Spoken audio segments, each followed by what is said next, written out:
Good morning everyone, you're joining us today in sunny Glasgow on the first day of the BNMS. I'm joined today by Professor Richard Graham, a professor from the Royal United Hospitals of Bath, and Robin McCade from the Glasgow Royal Infirmary, who will be talking us today about the clinical highlights and the poster highlights of today's meeting. It's going to be very exciting to hear.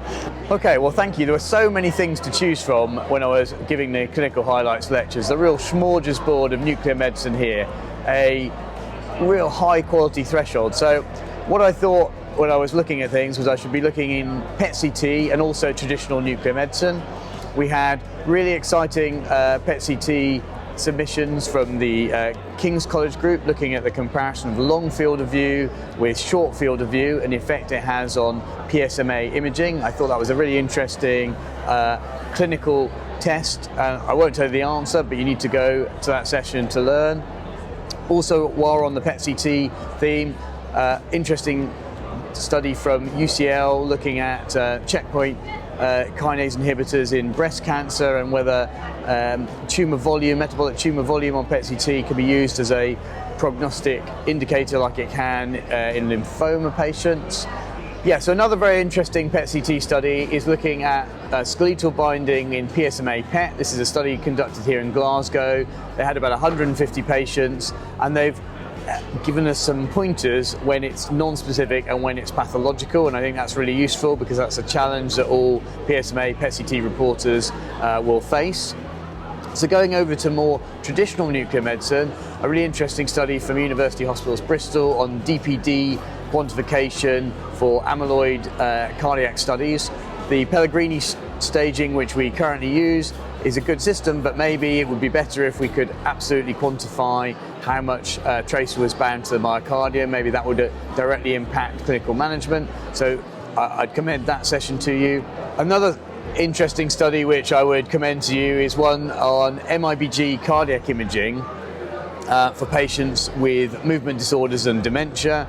So they took a cohort of patients who'd been DAT scanned and tried to then break up their underlying diagnosis, sort of cross-cutting that with MIBG uptake.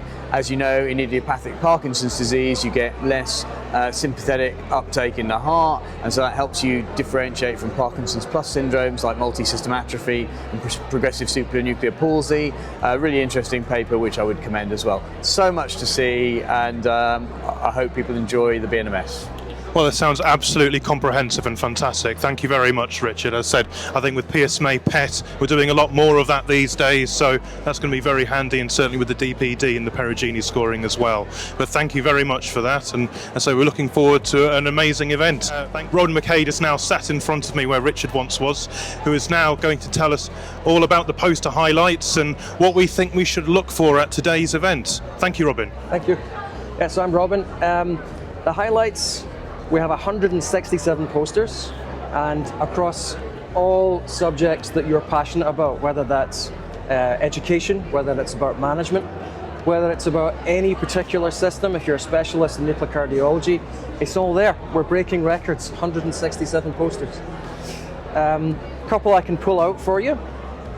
So ones that come to mind, as Richard's already said, the community is obviously trying to move away from the relative metrics of the Perugini scale towards absolute quantification, and we have posters that show teams doing that in their backyard, how they are managing that or how they're disagreeing how it should be done. We've got a poster, sticking with nuclear cardiology, from the Brompton, where we have from our vendor deep learning attenuation correction, so attenuation correction without the beam versus with the beam on the same machine. What's the results? Are they comparable? There is a difference. I can see the little difference for you to pique your interest, but I won't tell you what the answer is. So these are cutting edge technologies, and from that we don't only have NHS teams represented, we also have teams from the Academy doing the groundwork for new molecular radiotherapy ligands, and looking at their stability, or even how there's an EDF poster from industry. How are we going to actually handle that on our shop floor? What's the kind of hot box technology that we're going to use, like and what implications does that have for radiation protection, radiation safety? Yeah, I think I'll leave it there. That's a very comprehensive list, Robin. Thank you very much. So, if you can brief summary, as you are now the curator of many a poster, to those who are looking to put one in next year, what would you recommend? What makes a great poster? Oh, that's great. It's not an essay. Don't try and make an essay. Make something that is visually pleasing, visually stunning. Try and tell a small story. I often like a QR code at the bottom for the larger rabbit hole type people who are genuinely interested. Yeah, and I would say don't be afraid, for example, to talk about how you do it or how your team does it or even how your team's got it wrong. Those are some of the best posters. We saw that in some of the highlights.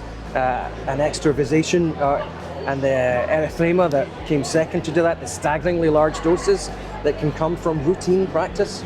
Yep. Don't be afraid to pop in where it's all falling apart. Those are the sorts of things that people really want to hear about. It's interesting. No, thank you. And I said, yeah, I agree. It's definitely worth sharing the dirty laundry, isn't it? So we can all learn something from that. Thank you very much, Robin. Thank you very much, Richard. It looks like a very interesting repertoire we've got on today. And thank you very much also to everyone who's been contributing to BNMS. It doesn't happen without everyone in the community. So we look forward to a really interesting event. Thank you. Thanks a lot.